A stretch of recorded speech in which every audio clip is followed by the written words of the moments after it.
Ma, that's Carlo. Eh, kailan mo na nakita? Si Carlos, ang bagong dating, si Carlos. Nakita mo si Carlos? Si Carlos.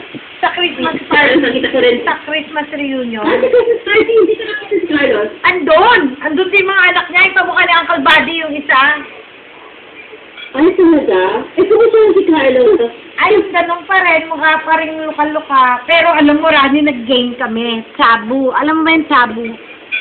Yung tabu. Ano yun? It's a word game. Hindi. It's a word game na may dalito yung hula na word tapos sa baba nun yung mga bawal na sabihin na word. Kapatid. Diba?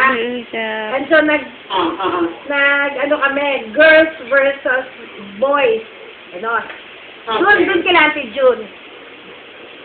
Pag yung mga boys, nakakatawa sila magbigay ng mga clue kasi natatawa kami puro weirdo. Eh, si Auntie Edna, mas weirdo dahil pala bawal action. Eh, ang kanyang word ay cow. Cow. You know, the one with the like this, gumanong pa siya. Sigawat lang. Tapos sabi na, it's crazy, the crazy, yung malang word na mad cow. The crazy animal like this. Tapos, linagyan niya ng bunto. Ang sakit na ulo namin.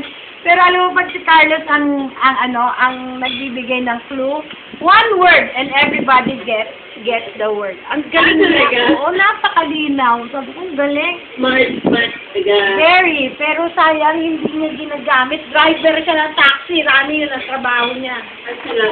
Oh my Yeah. God. Tapos yung mga anak niya, kaawa-awa. Bakit? Eh, display sila dahil sa, siguro dahil sa konti ang pera niya, doon sa Novaliches sa kanila yung mga anak kasama yung anak. Tapos siya, gusto siya sa Don Antonio, isa yung bahay ng papa niya. Weekends lang siya kami doon para magdala ng pera. Ganun. Bakit kasi ibalik yung mga kata doon sa Tondo? Ay, naka-enroll. Bakit hindi pwede yung sumama sa kanya? I don't know. Hindi ko alam. Hindi ko alam ang background ng lahat. So weekend lang siya. Yes. Weekend